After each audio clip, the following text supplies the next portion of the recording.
Welcome to Politely Pushy. I'm your host, Eric Chemi. I am so thrilled to introduce my guest today. He has done it all across the world of technology, advertising. He's a commentator these days. He's an investor. He is all over the place. I am going to bring in Chris Matyszczyk, and I think I pronounced your name decently well. Thank you for coming on the show today. Pleasure. You pronounced it really remarkably well. It was for a first effort. I mean, with a little bit of practice, you'll be really good. Yeah, by the end of the show, maybe I'll have it down. But I'm probably going to just stick with the first name on first name basis today. Chris, you've done so much. Your bio says that somehow you inadvertently became a technology commentator. Because if you look at your background before that point, there's not really a lot of technology in there. You look like a classic advertising guy. How did you fall into this? Classic. Oh, come on. I made a compact ad with Cleese once. I mean, come on. I mean, classic. How did I fall into it? Well, it's like, how do you fall into life? Unfortunately, I'm from a town in obviously you hear from my accent that I'm not quite American, even though I have the passport. And I came from a town where it was like Detroit without the fun, if you can conceive of that. It's a place called Birmingham. And, Birmingham, everyone's heard of Birmingham. Yeah. Right. So well, one Birmingham or another. So honestly, the thing is that I had no clue what I really wanted to do. So I kept going to universities because, of course, in those days, studying in England was free. And so I happily accepted the funds in order to do very little and play sports. And then when I was at first at Cambridge, then at the London School of Economics. And then when I finished the London School of Economics, I went to what they called the Careers Service. And I said to the very nice woman who sat there, I said, what do you think I should do? Or rather, in those days, I had more of my original accent, which is more tending towards Ozzy Osbourne. So I'd say to her, what do you think I should do? And she was terribly posh. And she said, darling, with your personality, it just has to be advertising or TV. And I very stupidly, I think, said, which one pays more? That's the important question when you're that age, right? Yeah, quite. I mean, I was, whatever, 21, 22. And she said, darling, advertising, of course, because in those days, it was a little like tech now, where if you got in, it was very hard to sort of get in and get a decent, and get some kind of sexy job in advertising. Once you did, oh boy, they would give you money. I reckon within 2 years of starting in advertising, I had my own full-size pool table in my office, not in the office, in my office. And it had it was covered up so you could use it as a desk, but it was blue baize and you took the covers off. And yeah, I probably played more pool than I did work. It was those times. And then once you get into something and you realize that you're being asked to do kind of very little except have some inspirational idea that some company X will put several million behind. England, it was smaller budgets in those days than now. You thought to yourself, and every lunch was paid for and you could sort of disappear and pretend to be creative. And that's how I fell into it. It's funny, you mentioned that advertising then is like tech now, that everyone was trying to get in. It paid really well. You get a pool table in your office. And all of a sudden, like, no one talks about advertising in those forms now. Where did it fall off that cliff? Do you remember a particular day, a particular year where you're like, you know what, we've been passed? I remember it was 4:30 on April the 6th, 1992. No, honestly, what happened was that clients suddenly realized that ad people were paid more. So they began to hire the brightest and paying them more. So suddenly you had, on the client side, people who were paid more than the advertising people. Therefore, that became a more attractive prospect, even though you might end up working just on one brand for quite a while. And progressively, it was really just a dollars thing that really just became, we'll pay more to be in-house, and now we'll get better people to be in-house than at the agencies. I love to simplify, but I think as time went on, the clients began to realize what the ad business was really about. It's kind of like tech at the beginning. When people listened to Mark Zuckerberg, they actually respected him, which is bizarre in my eyes. It's always been bizarre. But, because those clever Stanford, Harvard, the Silicon Valley people, they know what they're doing, right? They're so terribly clever. We may not understand it, but as long as we put some money into it, that'll be just fine. And it was a little like that in advertising in those days. The posing one did as a creative, you could not conceive. I was encouraged to shout at people who came into my office and curse at them, because that was how creatives were supposed to behave. I should have gotten a job like that. I would have done really well with something like that. So I hear. You've probably seen Mad Men. I mean, it wasn't quite that era. I'm not quite that old, but it was a completely different dynamic between the clients and the agency. And the agency would charge clients commissions that were outrageous, and the clients would happily pay it because they thought they were involved in something sexy, and occasionally an ad campaign would work. So how did you mentioned Mad Men? How did you go? And this is on your bio. Media Post named you the most influential person on Madison Avenue in 2013. You're rolling your eyes. So am I. How did that happen? Why are you rolling your eyes, Eric? I'm just mimicking my guest. They say that's good for building rapport. You're professional. Look, I have no idea how it happened. They did some sort of league table, and they decided more people read what I wrote than what Barack Obama wrote. Honestly, I have no idea. I had nothing to do with it. Bless them for saying it and doing it. But no, look, I've been lucky in the column that allegedly a lot of people have over the years begun to read it. But there was no intention of doing a column at all. So yes, I don't know if I can answer your question because I have no clue. So the tech column, so you went from your advertising career. So you started out of school doing that. You did that for a long time. Why did you leave? When did you leave? How did you leave? Did you get fired too many times? Did you just decide, I'm just sick and tired of this? I'm going to go be a tech guy because that's where the money is. What was the transition?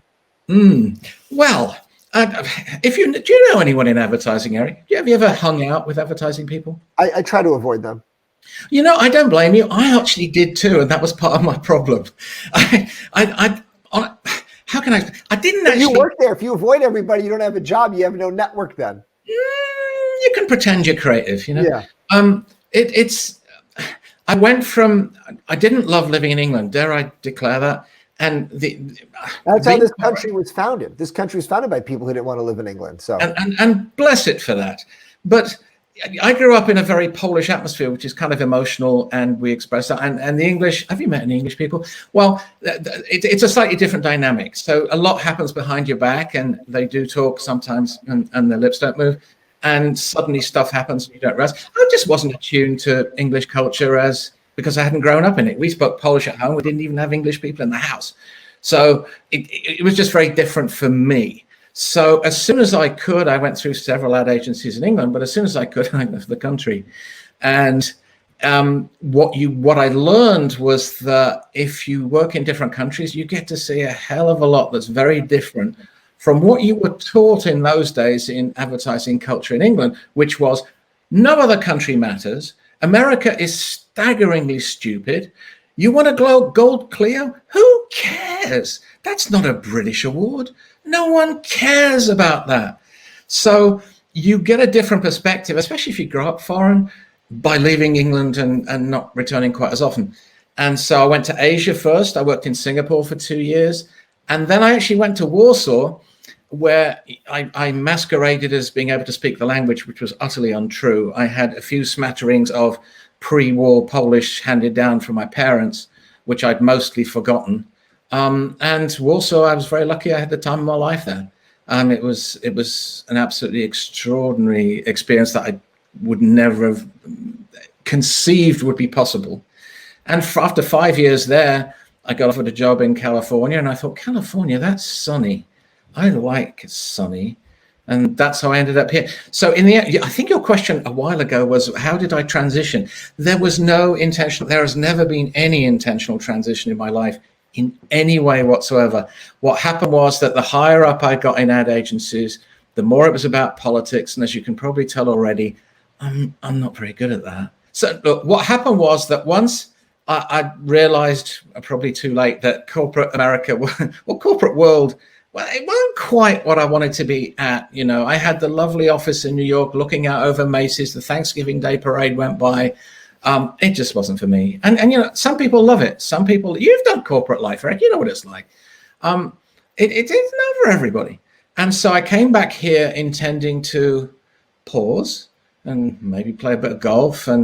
But then people called up. I did some consulting for various companies like Coke, and then through all sorts of strange meetings accidentally at parties, or I don't know, in bars probably, CBS got in touch and said, we want you to look at this site called CNET to do an ad campaign. I've heard of CNET. I think a few people have heard of CNET. Yeah. Well, I hadn't. And should I be ashamed? Pretty much. And so you begin to realize after a while that maybe doing an ad campaign, maybe there might be too many people with an opinion about it, be very hard, and would they have the budget, and did they really know what they wanted? But then the editor-in-chief, who was a very, very wise man at the time, I say now, actually, he's always been a wise man.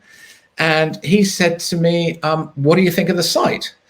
And I said, well, I don't understand 90% of the headlines, and it seems like an utterly humorless entity. I know that's a terrible admission, but it makes sense. That's, I think, the issue with storytelling in tech, right? That if you're talking to look, you're a sophisticated, you're an executive, you're a high-end person, but you're not a tech expert. And a lot of the consumers out there, they are in your boat. Like, I know about the world, I've traveled, I know, but I don't understand this. And this doesn't speak to me. This doesn't communicate to me. So my guess is you can help tell stories, because a lot of these tech companies, they struggle with how do you tell a story about something that you cannot touch or feel? Absolutely right. And also, it's not just about telling stories, but when you talk to too many tech people, they really don't conceive very well about what humanity really is. Now, we could make all kinds of anti-nerdy commentary, which would be very easy, but at heart, they don't, because they're so deeply embedded in rationality, they simply don't have as much instinct for the irrational. And unfortunately, I've spent my life, as you can imagine, dealing with the irrational, because ad campaigns are utterly irrational, at least if they're any good, they are. So what happened was the editor-in-chief very, very, very wisely, a man called Dan Farber, he said to me, well, you think this site is a load of humorless crap? Prove it. And I said, what do you mean prove it? Do I have to prove it? Look at it. He said, no, write something. I said, what do you want me to write? So he said, okay, next weekend, we're going to go to the Singularity Summit. Now, naturally, I had no clue what he was talking about. He said, no, we'll go to the Singularity Summit and we'll live blog it. And I said, what do you mean we'll live blog it? He said, imagine it like this. I'll do the play-by-play, you do the color commentary. Now, that was something I understood, you see, because I like my sports. So I went along with him to the Palace of Fine Arts in San Francisco. Have you ever been to the Palace of Fine Arts? I have not. I haven't been anywhere that says Fine Arts. Really? How about Palace? I'm not sure I've been to any palaces either. Well, so we went to the Palace of Fine Arts, and I sat down, and I then realized that the Singularity Summit was all about astoundingly intelligent tech people who were dreaming of becoming robots. Yep. And I frankly, I thought it was one of the funniest things I've ever witnessed. You had some good material to work with there. You know, you didn't have to try hard. So while Dan was doing the play-by-play, I sat there writing jokes about this thing. And he was literally just publishing them. And I'm thinking, this was 2007.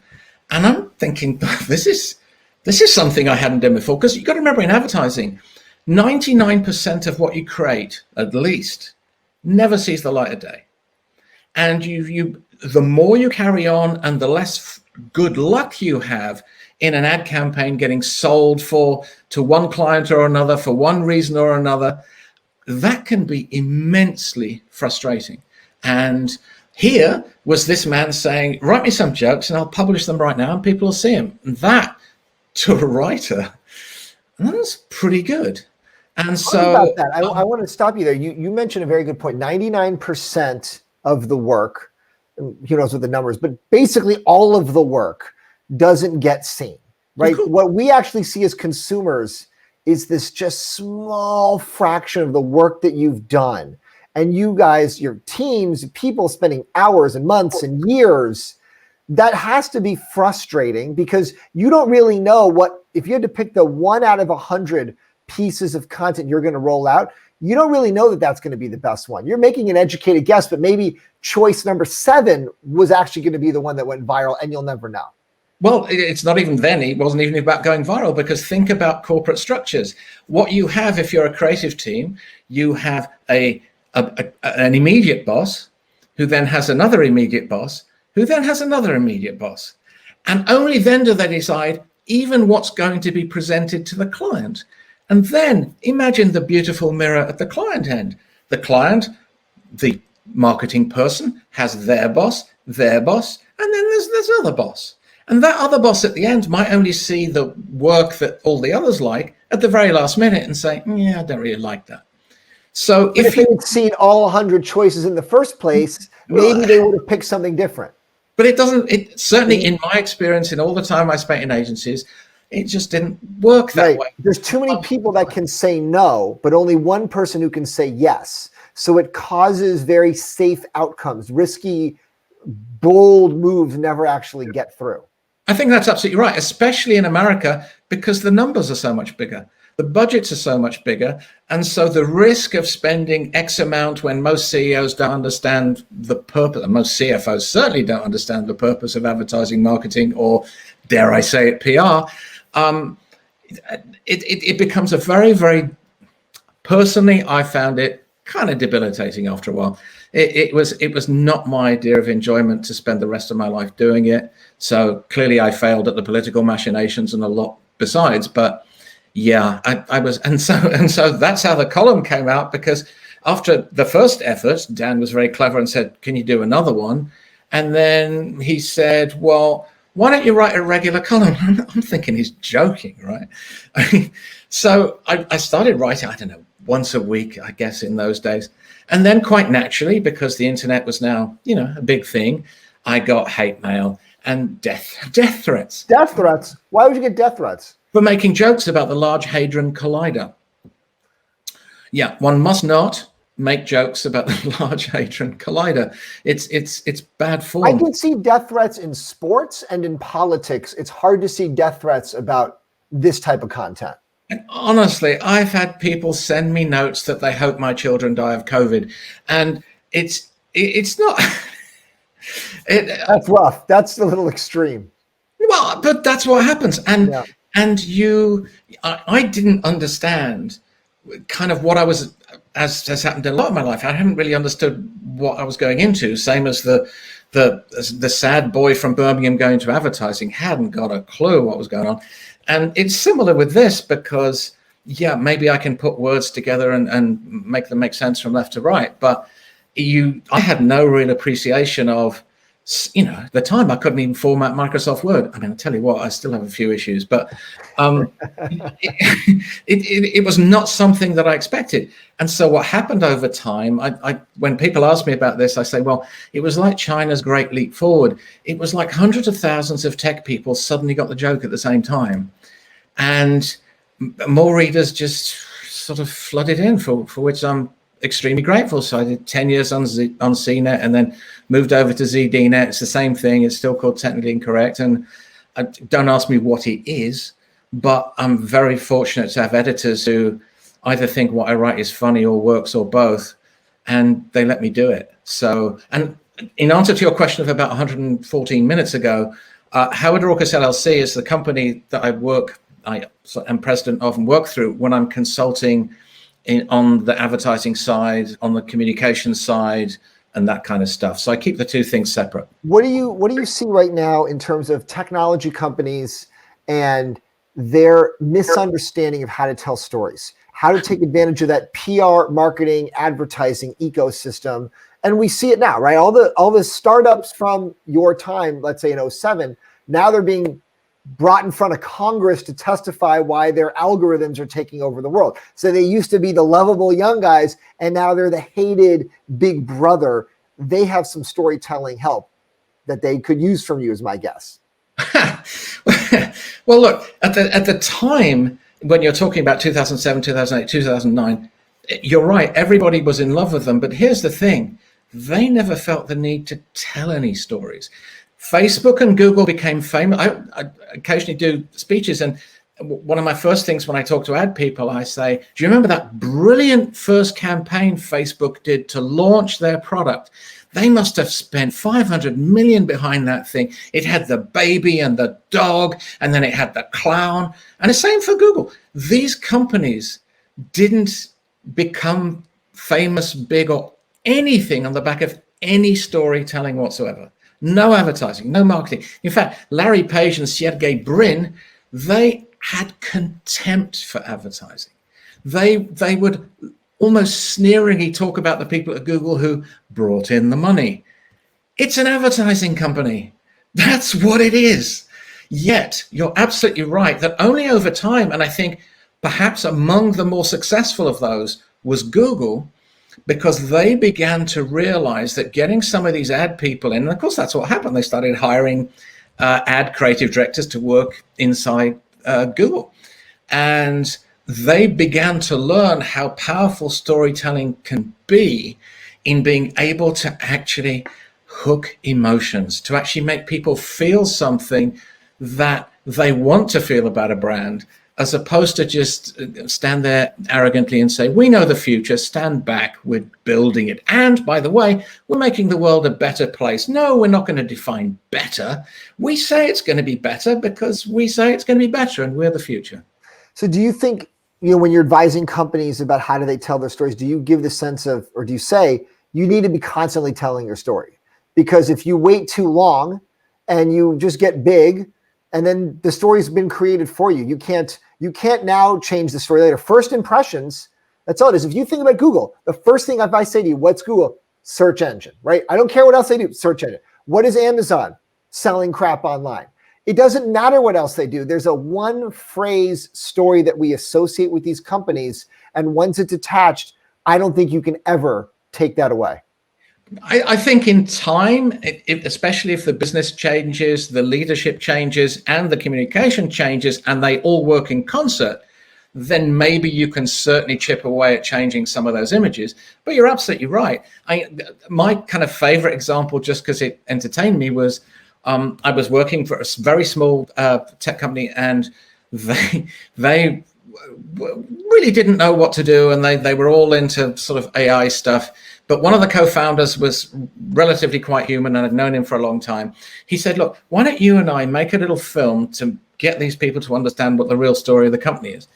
And I said, okay. And we made it absolutely on the cheap using stock footage. And I was actually the voiceover and recorded it in myself. Oh, you sound very polished and, the high, what am I trying to say? There's this high value of, you can't do John Hamm, right, for a Mercedes commercial, but that British sound, it sounds very elegant, right? Very polished. Speak to my agent. He charges a fortune.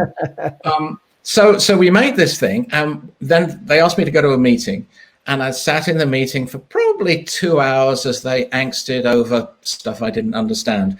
And then at the end, we put the film on, and if you'd seen their faces in the way they reacted, I mean, it was almost like tears in their eyes, and they were going, yeah, that's what we want to be. That's what we want to be.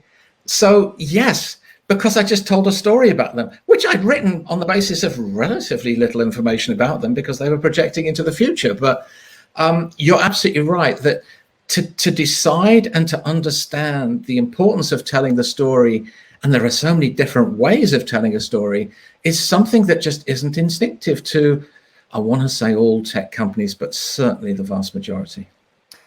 What do you tell foreign companies that are trying to break into the U.S. market? Because you've got experience in different countries, and the U.S. media, the U.S. storytelling, consuming appetite is different, is my guess, than in other countries where these companies may be headquartered. I think the internet has changed that a bit. You know, I think over time, you'd be amazed how many people in Europe and elsewhere read American media and have a sense of what American media is. It's not like they have to wait 6 months for a Hollywood movie to suddenly appear in their country. I think that's actually changed quite a lot. And so if you're talking about companies from abroad, again, it depends on the stage they're in. And I mean that not just financially, but emotionally, in knowing what it is they want to achieve. If they know what they want to achieve, if they have some sense of where they fit within an American culture and therefore in American media culture, then you can work with them much more quickly, I think, and you can help steer them in ways that they're already familiar with some of the tropes. It doesn't happen in all cases with foreign companies, especially if they're from radically different cultures. For example, if they look at American culture and think it's bizarre, which of course it is, but you have to understand the joke behind the bizarre, I guess. So yeah, there is no one formula, I think, for foreign companies. You have to look at the individuals involved. You have to think about who you're working with, what the thing they have is, and what story they really should be telling, as opposed to the story that they want to be telling, which honestly, it's no different from tech companies as it was from FMCG companies. And I love that phrase, fast moving consumer goods. What the hell is that? I've never heard of the phrase FMCG. That's a new one for me. Oh, it's fast moving consumer goods. That's how ad people used to talk. And so the one thing so often you'd listen, look, I'm great. I just want you to tell people how great I am. And my product is great. Just go tell people that it's great. Go tell people they should buy it. Yeah, all right. What is your number one lesson that you're constantly teaching companies, the companies that consult with you, that you just find you have to keep saying this over and over again, no matter who you're talking to? You know, I hope I don't go on like that. I hope that they hire me in the first place because they sort of know what I can contribute or not. But I think, first of all, it's understanding that your start point should always be, no one gives a damn about you. No one gives a damn about your ad. No one gives a damn about your product. And if you can actually be modest enough to understand that at the very beginning, and to understand the job you have to do in order to say to yourself, okay, I've got to direct myself toward others, not be self-obsessed. I'm looking forward to the day I work with Mark Zuckerberg on that, but it's going to be a while. But that, I would say, that's the most, because remember, you've created a company, maybe it's had a little bit of success, maybe you believe in your product, and you think it's all about you. Yeah, but it's not. It's about actually making people outside of you to feel something positive, to feel an affinity towards you, to understand as simple as possible the message that you're putting across. When you look in the Bay Area right now, or the tech industry overall, is there a company that stands out to you for just being really good at the storytelling? When you see their PR, their advertising, their marketing, you just think, man, these guys are really nailing it. No. Nobody. Honestly, no, because I think these days people react to individual things. I'm not convinced they necessarily always react to some long-running concept or idea. Not a lot. I think if Apple's products were ugly, their ads would be useless. And so people say, all those great Apple ads. No. The best ads Apple ever had was the products, because they were so radically different. That's where the think different happened, not in the ads. I mean, the ads kind of tried to reflect it a bit, and sometimes were extremely funny and extremely well put together and what have you. You know, ad people still go on about that 1984 commercial that ran once. Seriously, how much hype can you build out of a single showing of something? I mean, that's talent, I suppose. So no, I think advertising in terms of the way they're telling stories. I've seen Google commercials that I've liked. I've seen Facebook commercials that are trying to be liked. And you look at Microsoft. I think Microsoft is a very good example of a company that was run by immensely cold-hearted people, and who did not believe that emotions had any sway whatsoever, except one time when they hired an ad agency, and I can't remember the year, but it was a long time, I think 2006. And they did a campaign called something like, "Where do you want to go in the world today?" And Bill Gates allegedly immediately canned that after it didn't run for very long. Now, when you see Satya Nadella in charge, what you're seeing is that he, not just through the way he personally projects himself, but in some at least of the communication Microsoft does, they're beginning to understand that you have to create a story that makes people feel something positive about your brand, as opposed to shove business software into every company in America and the world and hope everyone's great. And then lastly, before we go, is there a company, and you mentioned a couple of names here, but is there a company that just stands out to you for being particularly bad? And like everything you see, they just miss the mark on how they tell their story. Look, I'm biased, and I've already said it before. And Facebook, I think what Facebook does and the way you think they stand up, like literally they're dead last among anybody. To me, I obviously didn't prepare for this chat, so as you can tell. So for me, when I look at how Facebook behaves, and that if you have to, as is the allegation, if you have to use your own news feed to push positive stories about yourself, you've done something really, really wrong. Well, hopefully it won't come to that with this episode of the podcast, that we won't have to push out our own news feed to say how good you were as a guest. Chris, this was fantastic. I really appreciate the conversation. We could keep going for an hour, but I think if somebody sees a podcast and they see those numbers that start to say 50 minutes, 60 minutes, no one clicks on it. If they see it in the 30s, they'll at least commit to starting it. Chris, I really appreciate the time. I'll get these purple glasses off. Fantastic. We'll have to get you back on here. I'm glad Curtis connected us. Immense storytelling. I'm glad you did not prepare. It's always better that way. So again, thank you for the time today. No problem, Eric. It's very good to meet you, and I hope it serves your purpose. Oh, definitely. Indeed. All right. That was Chris Matyszczyk on the program on Politely Pushy. Thank you again for watching, for listening, however you consume this podcast. I'm Eric Chemi, and we'll see you next time.